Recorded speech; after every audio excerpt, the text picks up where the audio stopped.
This high up, Becca could see almost all of the avenues making up the little village. She chose this perspective, looking inland, because the sea wrapping around the tiny peninsula narrowed things down for her. The tallest building, the bell tower, stood at the entrance to the village.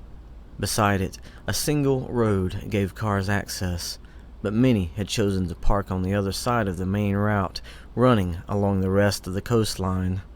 That made sense, because other than the two-lane street cutting all the way down the middle of the village, ending at the port, the avenues branching off to either side were just wide enough a small vehicle could drive down them. But even then, the driver would have a hard time. All of those narrow avenues ended at a fence skirting the inner portion of the boardwalk outlining the peninsula. The driver's only option would be to reverse all the way back out.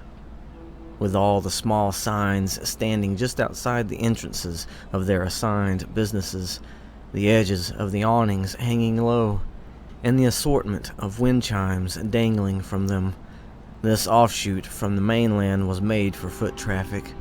Several of villagers were able to push their carts along without any grief from pedestrians. For as long as she had been watching, no cars had traversed the two-laned street, so the people walked out along it as though it was a wide sidewalk. None of them noticed her. She was lying along the slanted rooftop of a two-story bakery near the port. At the moment, the building's owners were below, running their business. That meant she could be mistaken as one of them lounging up there with the potted plants and patio furniture. If the metal lid behind her whined open on its hinges, she could easily slip over the edge of the roof and land onto the tiny balcony below. She made sure the curtains behind the glass doors giving access to the balcony were pulled closed before choosing to camp here for the moment. Although it wasn't the building's owners she was worried about. She heard it approaching again from the port.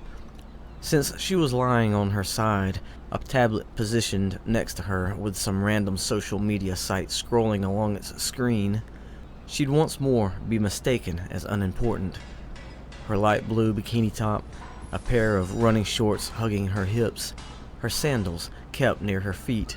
She looked just like all the other women visiting the village.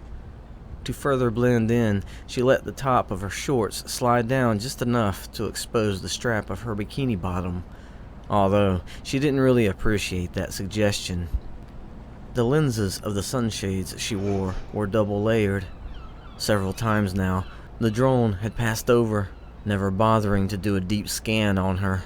Still, she took advantage of the cover and rolled her eyes upward, catching the drone as it buzzed by, heading toward the top of the peninsula. "How many laps is that now?" Her host's voice didn't even startle her. Watching the drone drift further away, descending a few feet, its cameras finding something thought to be suspicious, but then disregarding it, only to ascend a few inches before moving on, she mumbled to herself, "Psh, who cares?" "Shouldn't you?" her host snickered. "I mean, if we get caught." "That's not what I meant," she said. "Besides, it's not supposed to be looking for us." Her host snickered again. "No, but I bet it's taken an interest in you at least once." She looked down herself and threatened to pull the edge of her shorts up. "Just remember, I can kick you out at any point." Her host laughed. "I mean," she continued, "I might as well. It knows he's here. The mission's a bust." "Don't be so hasty," her host whined. "It may have caught on to his whereabouts, but it hasn't found him yet." "The fact that it's even here means he's messed up," she said. "He's gonna get caught." "You forget how tenacious we are," her host said. "Apparently, it's just as tenacious," she scoffed. "But our disguise is totally working," her host said, "and the way we're gonna do this will totally fool it. That's the whole reason we're doing it this way, duh." "The moment we begin," she said, "we're totally gonna stand out." "That's the point, remember?" her host said. "We're basically a decoy. he won't be seen at all. She scoffed. Well, if that's the case, what are we even waiting for? You said he'd get the message even if... I'm looking for somebody else, her host said. What? Who? She demanded. Relax, her host sighed. This other person is basically the signal. And you're telling me this now? She snapped. It doesn't change our plans, her host said. So what are you worried about? Not knowing enough, she responded, and then her eyes flicked up and to the left, spotting the drone again. It had already reached the top of the peninsula and was on its way back down, flying along the left side of the village. It hasn't changed its speed, she observed. Meaning it's still clueless as to his exact location, her host offered. The drone had run that same route all the times before, same elevation, like the left side of the peninsula had been written off. Now, however, it would reach the port in less than a minute. Wait, she whispered. What? Her host asked. Her eyes hidden behind her shades, she kept her focus on the small craft. Must have circled back before reaching the top of the village. You thinking it caught on to something? Her host asked. Or did it just get bored up there? What do you think? She huffed. Her host laughed. You know, for one who's a professional at parkour, you're kind of uptight. It's called being cautious, she said, lowering her voice as the drone passed by several blocks away and headed for the port. She wondered how soon she'd hear its multi-prop engine this time. This agency is successful because we're good at keeping our activities a secret. What you're suggesting is compromising that secrecy. We would have unlocked the file the same way, her host said, whether there was a drone searching the area or not. Were you even expecting a drone? She asked. There was silence before her host answered. Not this time. That hesitation told her this host wasn't 100% sure about this job either.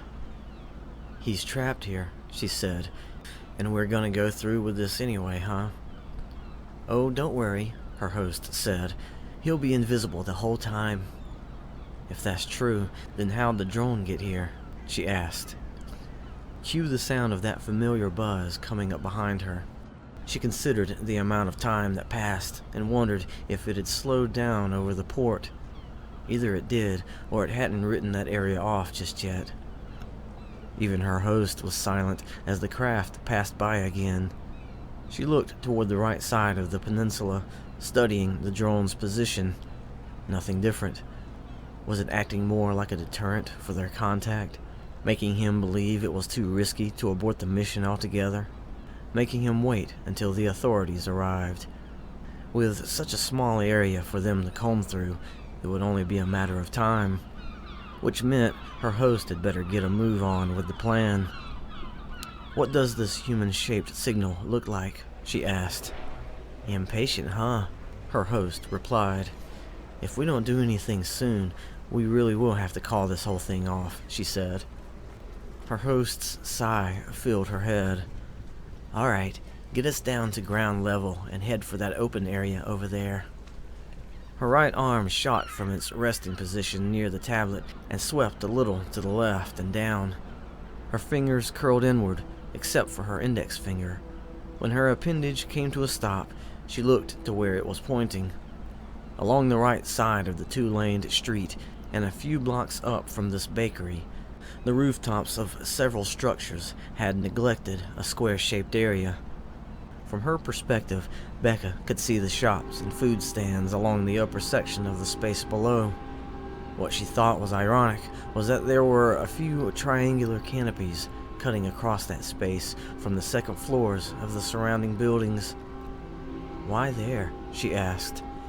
It might not be there, her host said, or rather, that might not have been the original spot our signal wanted, but I bet the delay is because of our little buddy in the sky. So what, are we the signal for the signal now? She asked. Well, her host giggled, if we're gonna go ahead and get this over with, we're gonna have to draw them both to us. Her eyebrows went up. Meaning we're gonna go ahead and start, her host continued, and hope they get the hint. She expelled a sigh. You know, if... I know, her host stopped her. Don't worry, you'll get paid regardless.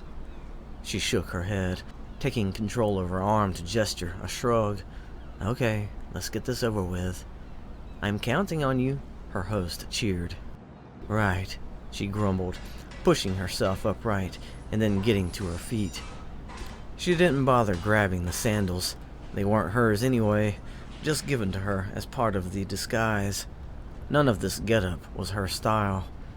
She did grab the tablet, though, and the small backpack just behind her. Stuffing the tablet inside, she slipped the straps over her shoulders and then paused. What is it? Her host asked. Just thinking which way I want to go to get down, she whispered. Her host snorted. Do your kind even do that? Ignoring that remark, she glanced up and to the left. Ahead, in the distance, the drone was already making its way toward the tip of the peninsula again. She'd have to get down now. The balcony it was, then. Walking over to the edge of the roof, she didn't even alter her pace and dropped down. Landing in a squat in the middle of the tiny platform, she grabbed onto the railing just past her knees and hopped over. Twisting around as she soared out over the narrow avenue, she loosened the grip of her right hand, letting it slip down the railing. At the bottom, she gripped the platform with both hands, bringing herself back to the building. Planting her feet against the bricks, she hung there underneath the balcony just long enough to turn her head to the left. Looking over her shoulder at the building behind her, she spotted what she was looking for. Pushing herself away from the bakery building with both her hands and feet, she twisted in midair again as she dropped. Facing the other building as she closed in, she reached out, snagging a section of conduit. Letting herself slip down a few feet, she then pushed away, twisted back toward the bakery to place the balls of her feet upon the top of a windowsill. Lightly tapping the outer wall, she teetered backward. As she did, she stepped off the sill with her left foot. Dropping below the window, her view inside the bakery jarred slightly when both feet met the cobblestone avenue. Her posture barely shrank from her landing, but she did have to adjust the straps of the backpack before twisting on her heel, facing the central two-laned road. Not bothering to explain herself to the few people she noticed now behind her, she was glad the way ahead was absent of anyone else. That wasn't as fun as how you got us up there, her host said. Becca snorted. So what? Despite there being little traffic along this half of the avenue, as she passed the open entrances to the small cafes and clothing stores, she glimpsed the customers within each. She just happened to catch the flow during a lull, apparently. Either those places will burst forth with people all at once, or the customers will trickle their way out, filling the avenue. Before that happened, she hurried toward an opening she remembered on the way here. The stretch of buildings along her right stopped, allowing an even smaller gap between this side of them and the back of the buildings facing the two-laned street. She turned down this alley, thankful it was a straight shot to that open square space her host spoke of. Even though she was in a hurry, she glanced at all the artwork streaking the walls. It wasn't exactly graffiti, more like abstract murals. Looking up, there weren't any ladders, and there was definitely no room for stairs, but she wondered if the artists brought their own ladders. Had to be pretty tall ladders. Getting them from the avenue to this alley would have been fun to watch. About halfway down, a guy stepped out the back door of one of the restaurants on the left, one of the cooks, still wearing his apron. He looked up as he was pulling a pack of cigarettes out of his pocket, suddenly aware of her. Pausing to stare, he smiled as she approached. His smile widened when she winked at him just before passing by. Scoffing under her breath, she whispered, "Seriously? Wait your turn." Her host laughed. "I couldn't resist." Popping out of the alley, she entered the square. The voices of everyone present bounced off the faces of all the buildings. She slowed down and studied her surroundings. There were sets of small round tables and chairs positioned out in front of each entrance. The cobblestones were replaced with white squares along the half of the area she was standing on. The other half was on a raised platform. The surface was layered with thick glass set within square metal frames. Underneath the glass, and level with the stone she stood upon, was a neon inlay. The image was static, showing some tropical-themed logo. Thankfully, there was no sound, although she did spot a few speakers mounted along the trunks of several trees, which were standing in big ceramic pots along the outer perimeter. They were probably connected via Bluetooth to some rig somewhere in one of these businesses. She could hack them if they messed with the plan. A few heads had already turned her way. The women quickly lost interest, but some of them had to nudge the guys in order to draw their focus away. "So," Becca whispered, "is he here? The signal?" "No," her host said, "but if you let me get started, he'll show up." Sighing, Becca replied, "You better be right." "Trust me," her host said. "Psh," she snorted. "That's what I'm about to do." "Go ahead, then." A smile then stretched across her face. "Oh, I'm about to." She strolled toward the center of the area and stepped up onto the platform, relishing how many heads turned her way. Pausing there on one of the glass squares, she removed her sunshades and placed her hands on her hips. Shifting her weight to the side slightly, she glanced about the faces of those sitting at the nearby tables. She then settled upon a quaint little bar extending from the front of the restaurant to her left. One of the canopies Becca spotted from the top of the bakery building was providing a roof for it. There was a guy sitting on one of the stools, his back to the countertop, already gawking at her. He was a middle-aged man, and since the stools to either side of him were vacant, she figured he was here by himself. She locked eyes with him and smiled. His eyebrows went up. He started to glance about to make sure it was him she was smiling at, but then he froze when she started to approach. As she did, she shrugged the straps of the backpack off one at a time. Slipping it around to the front, she unzipped the top and reached inside. Stopping a few feet away from the guy, aware of many eyes on her out of her peripherals, she pulled forth something from the backpack. Holding the two objects level with her shoulder so the guy could see them, the other onlookers gathered they were a pair of metal bracelets. Some already figured out what they were for, but others were late to spot the thin breaks in their surfaces. Like veins, they wrapped around the bracelets, but each branch cut away at a right angle. Once she pressed the buttons hidden underneath her thumbs, the veins lit up a pale red. It was then everyone gazing at her knew what they were. She sat the backpack down and slipped both bracelets over her wrists. When she lowered her arms, they dropped, catching along her hands, and dangled there.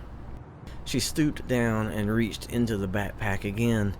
As she pulled forth the next object, she rose into an upright posture, revealing the thin silver chain swinging from her grip. At first, the guy thought it was a necklace, but then she brought it down to her waist, wrapping it around herself, making sure to thrust her hips forward while she fastened the belly chain in place behind her. She then brought her left hand around to where the small blue medallion rested below her navel. Letting the tips of her index and middle fingers glide over its surface, she caused the medallion to brighten. Tiny lights no one knew were there until they blinked on, were positioned equal distances apart along the length of the chain. A guy in the audience gasped at their appearance. Her eyes still locked on the man at the bar, she spread her hands to the sides and stepped over the backpack. Now, with only 2 feet between them both, she spoke. "Sir, if I may, I have a very important message I was instructed to deliver to you. The guy's eyebrows went up even more. Me? Yes, she nodded. You. Oh, okay. His smile widened. He couldn't help it. From who? All in good time, sir, she said, and started stepping backward. As she did, she pushed her backpack further with the bottom of her right foot. But first... She then flashed her right hand up as she jerked her head to the side, snapping her right foot out, pointing her toes away from the guy. Positioning her left hand near her waist, fingers pointed downward. The veins on her bracelets brightened along with the medallion and those tiny lights on her belly chain. New objects blinked into existence around her, stretching from her right bracelet, down her arm, the right side of her chest, and down her belly to connect with the chain. A crimson beam waved and flickered to resemble a sash. The same was between her left bracelet and the belly chain, except because her left hand was lowered, the flickering crimson sash hung down along her left thigh. Most of the people sitting at the tables were already focused on her. Many held their cell phones up, recording the spectacle. She rolled her eyes back to the man, finding that his lips had shrunken into an O shape, his eyes wide. "May I present to you," she began, "your message?" She snapped her fingers, and the two crimson sashes flashed a bright white as she swung her left hand up. Positioning both arms as though presenting something, she closed her eyes and opened her mouth wide. "Lo!" She broadcast her voice throughout the square, bringing everyone to silence. Delivering the word with vibrato, keeping one pitch, a slightly high note, and adding a bit of a growl, she paused, and then threw her left hand back down while balling her right hand into a fist. "There was a time when status bright and..." She finished the last word while thrusting both arms straight up, both fists punching the air. The two flickering sashes climbed with the bracelets and then fanned outward, taking on reds and blues. Squeezing her eyes shut, the audience silent, the last echoes of her voice subsiding, she tilted her head down and sucked in a long, deep breath. When her lungs were full, she held her breath, letting another few seconds of silence take hold of everyone. Then her eyes blew open as she lifted her head to look skyward. "Nay was the word," she finished by jerking her hands down, spreading her arms straight out to either side, finishing the maneuver by twisting her head to the left. Having closed her eyes again, she opened them to observe that side of the square. Holding this new silence for only a few seconds, she spotted a man standing at the back of several tables near one of the little shop's entrance. Like everyone else, he was recording the scene with his cell phone, but she noted the tropical shirt that buttoned down the front, the straw hat on his head, the sunglasses shading his eyes, and Becca felt the relief her host experienced then. Slowly turning her head back to the guy at the bar, now looking awestruck, she gave him a sly grin and continued, "I impart to you a token of..." She was bringing both hands around as she sang until she was presenting the guy her open palms. Pausing in the middle of this phrase, she then clamped both hands shut. So many guys were leaning forward in their seats, including the guy at the bar, eager to hear her next words. She tilted her head, lowered her chin, almost as if she were scolding the guy. But before he could think this, she picked up where she left off. "My..." She was slowly spreading her arms out and up, letting the two sashes fan out again, cycling from green to yellow to red and then white. and some of the guys were about to fall off the fronts of their chairs. The guy at the bar put the tip of his beer bottle to his lips and started sipping while keeping his eyes locked on her. She lifted her face to the sky again, opening her hands to the drone above, which had paused in its flight to observe the scene. Smiling big, she continued to sing, "Concern." She was standing on the balls of her feet now, stretching her body upward, and all the guys had zeroed in on her bikini top. "When," she kept going, bringing her arms down, dropping her head to turn to the side, and closed her eyes while furrowing her brow. She sang this next word with varying notes, dropping down in pitch, but teasing to go back up several times, dragging the word out and bringing down the volume of her voice.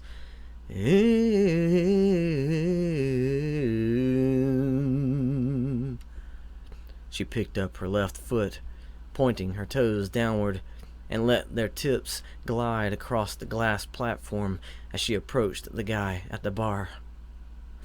"I was seeking some news, oft I found not, but a dying," clenching her fist at the beginning of the last word and thrusting the back of her hand at the guy. She reached with her other hand and placed it upon his shoulder. "Resonance of..." She leaned forward, putting her face near his. "A hint of a mention, a fleeting vapor." She relaxed her other hand from its fist and placed it upon his other shoulder. The expression she was giving him as she sang, her volume low, was that of sadness. "That you passed, oh so brief, of a stay." She shoved away from the man and raised her voice, spreading her arms high and wide, tilting her head back to sing her grief to the sky. "And I was late." She yanked her hands down, balling them into fists again, to press them to her chest, as she jerked her head to the side, squeezing her eyes shut as she cried out, "But I'll try." She jerked her head to the other side, opening her fingers and clenching them shut again. "I'll try." Thrusting her right hand forward, she indicated the guy at the bar, her palm upturned, and she allowed herself to smile now, though her brow was still furrowed with grief. "I will quicken my steps." She swept back toward him, her arms still reaching for him. "For I will not give up." Closing in on him, she placed one hand upon her chest while lightly touching the guy's chest, and she lowered her voice. Not quite a whisper, just loud enough everyone could still hear her, and she wore a dreamy smile for the guy. "Till I..."